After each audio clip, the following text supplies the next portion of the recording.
Bienvenidos chabones y chabonas to our series Cocktails Around the World. This week we are joining our South American pibes in the vibrant country of Argentina. From the vibrant streets of Buenos Aires to the valley vineyards of Mendoza, Argentina has a rich tradition of crafting unique and delicious cocktails. With a blend of European influences, local ingredients, and a touch of Latin American flair, Argentina offers a diverse array of flavors in its drinks that whisk you away to this passionate nation. So put on your most ornate tango visite and let's get shaking. First off our list is the cocktail that shares the dance floor with Argentina's tango, the world-renowned Fernet con Coca. Or, if you don't want to sound like a tourist, locals coined it as Fernandito. This cocktail is a true Argentinian classic, combining the bitter herbal complexity of Fernet with the sweet fizzy delight of Coca-Cola. Since its popularity explosion in the mid-1980s, sparked by the conjoined advertisement plan of Fratelli Branca with Coca-Cola and fueled by the uni students of Cordoba, this cocktail's popularity has grown immensely. Fernandito pumps through the veins of Argentina's culture as they currently consume more than 75% of all Fernet produced globally. For locals, it's considered to be the unofficial cocktail of the tango. So there's no doubt when traveling to Argentina, you'll find Fernandito being shared and enjoyed everywhere you look. Go ahead and pour 2 ounces of Fernet into a rocks glass filled with ice. Next, we're gonna follow that up with 4 ounces of Coke. And there you have the Fernet con Coca. So let's give this a try. The Fernet is very fragrant, it's very much in the palate, but the Coca-Cola mixing with it does tone it down quite a bit. This is very bittersweet, definitely beats off the summer heat. I recommend. Moving on to our next cocktail, the Vincha Rosada, which was one of the many cocktails that pioneered the growth of Argentina's golden age of cocktails in the 1930s. This cocktail was created by one of the godfathers of Argentine cocktail scene, Santiago Pichín Policastro. Policastro was part of a middle class in Argentina's capital. It was formed by a growing workers' movement at the time that was mostly made up of second-generation European immigrants who were starting to enjoy more leisure time and disposable income. So what did they do with the extra time and money? Drink! However, cocktails were still reserved to the highest elite class, being served in expensive bars and restaurants. So the masses were restricted to wine, but Policastro eventually fell into the elite class by becoming a major figure in Argentina's Professional Bartender Association. With his attained status, he was able to flip the script and extend the bar culture to the entire Argentine community outside of the elite. He successfully reached new audiences by going on new technology platforms such as television, where he could craft these cocktails that viewers could make themselves and enjoy at home. Crazy concept. We're going to prepare this cocktail based off of Policastro's own script from his cocktail book, Tragos Mágicos. To get started with our Vincha Rosada, we're gonna add 2 ounces of rum to our shaker tin. Next, we're gonna add 3/4 of an ounce of our grenadine syrup, 3/4 of an ounce of lemon juice, and 1/2 ounce of kirsch water. Add ice and shake for 1.5 minutes. Strain over a rocks glass filled with ice, garnish with a lemon twist, and enjoy. All right.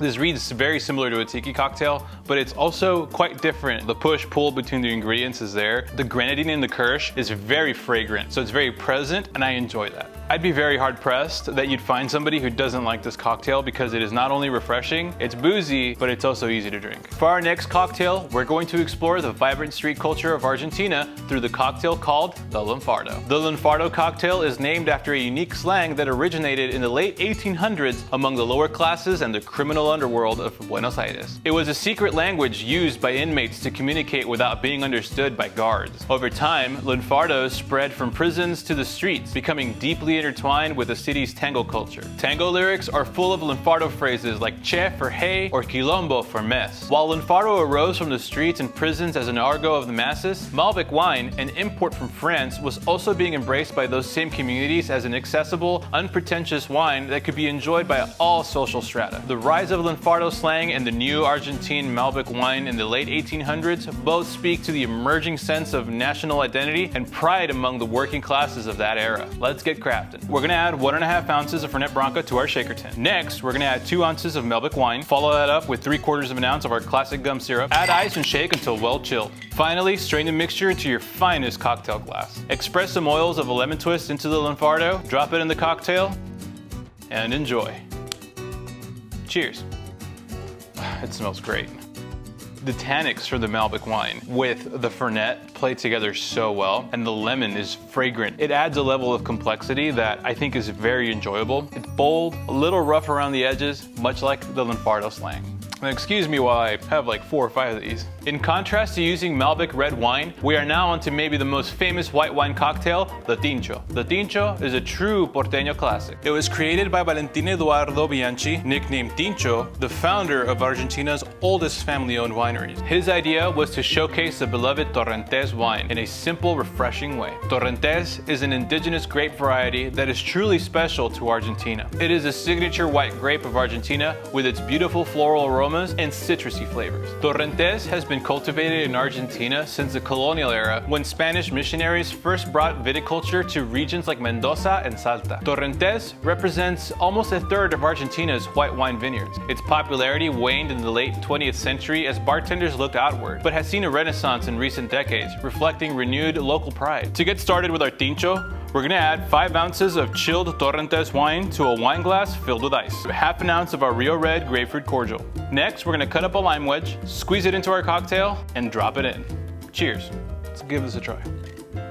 Okay, so what I'm getting here is again very refreshing, but it's very sweet, and the tartness of the wine is balanced out by our grapefruit cordial. I've never had Torrentes wine before, but I'm glad I'm able to experience it in this cocktail. For our next cocktail, we're going to explore a true taste of Argentine bartenders' creativity with the Puña Sour, a unique Argentinian twist on the classic Pisco Sour. This cocktail hails from Salta and also features Torrentes wine. For context, the Pisco Sour is considered one of the most famous cocktails in South America and is hugely popular throughout Peru and Chile. It is made with pisco, a great brandy from Peru and Chile, lime juice, simple syrup, egg white, and Angostura bitters. But Argentina decided to shake things up.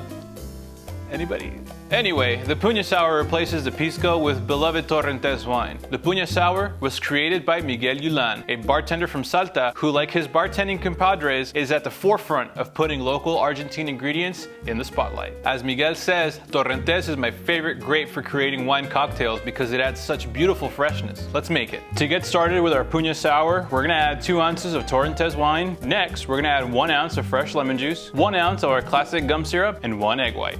Now, we're gonna dry shake to get the most out of our egg foam. Add ice and shake again. Next, we're gonna pour into our coupe glass. Wow, look at all that puffy white foam. Like a happy little cloud. Victor, you good? Yeah. Garnish with some rosemary and enjoy this delightful cocktail. Cheers. Oh, I can already tell I'm gonna like this one. The lemon juice, the wine, our gum syrup, and the egg just come together to make this very sultry yet refreshing drink. It's sweet, it's got a little bit of tartness, it's pretty full-bodied, and the rosemary is great on the nose. It really is a very fascinating cocktail. If you ever visit Argentina, or if you happen to have these ingredients on hand, I very highly recommend that you have this cocktail because it is that good. Recently, Argentina and surrounding countries in Patagonia celebrated one of the land's most sacred celebrations. As native Mapuche people of Patagonia call it, Huitzipantu or Inquilatun. This is their New Year's celebration, marking the winter solstice and a profound connection to the cycles of nature. The Huitzipantu has been celebrated by the Argentine people for centuries, long before the Spanish arrived. On the night of the solstice, they gather around sacred fires, share food and drinks as the elders recount stories and traditions passed down over generations. They give thanks for the ending of harvest and prepare to welcome the new solar year. At first light of the next day, they all go to the nearest river or stream to bathe and purify, cleansing the mind, body, and spirit to greet the new sun. In order to celebrate Huitzipantu ourselves, we have found 2 cocktails that symbolize the holiday and the ancient traditions of the southern natives. Each of these drinks incorporate the use of yerba mate, an incredibly popular herb in Argentina. According to the Guarani legend, the yerba mate plant was a gift from the gods as a reward for the hospitality and goodness of their ancestors. The Guarani were the first to establish a tradition of drinking yerba mate from a gourd using a metal straw called a bombilla. They would dry the yerba mate leaves over fire, crush them into a powder, and pack them into a gourd for drinking. This traditional preparation method is still practiced today. Our first yerba mate drink is the Dia de Campo, a truly unique drink of the Argentine bar scene and is a perfect cocktail to be enjoyed while celebrating the night of the winter solstice. To make our infused yerba mate spirit, we're going to pour 250 milliliters of vodka into our beaker. Next, we're going to add 1 teaspoon of yerba mate. Stir to combine. This will be a quick 30-minute infusion, so let's sit for half an hour. To get started with our Dia de Campo, we're going to add 1.5 ounces ounces of our yerba mate infused vodka. Next, we're gonna add 1 ounce of Campari, follow that up with 1 ounce of orange juice, and finish it with half an ounce of apricot brandy. Stir to combine and enjoy. Let's try this Dia de Campo, shall we?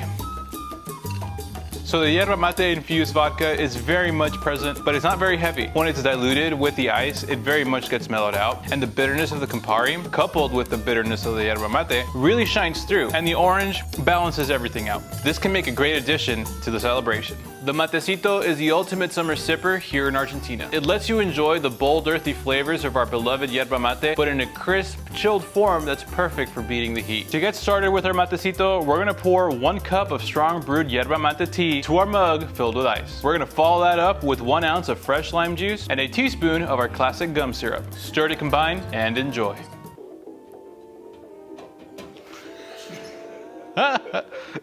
Let's try this Matecito, shall we?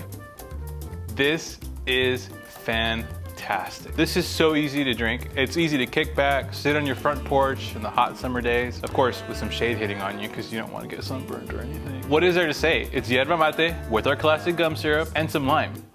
To be quite frank, if you're not drinking these during the summer, what are you doing? It's sweet, got a little bit of bitterness, a little bit of sourness. It hits you in the back of the teeth. It's really all around a good summer sipper. So there you have it, amigos, a taste of Argentina's vibrant cocktail culture. From the iconic Fernet con Coca to creative new drinks showcasing the local ingredients like Torrentes wine and yerba mate. We hope you enjoyed, and please feel free to comment below on which country you want us to travel to next. Ciao.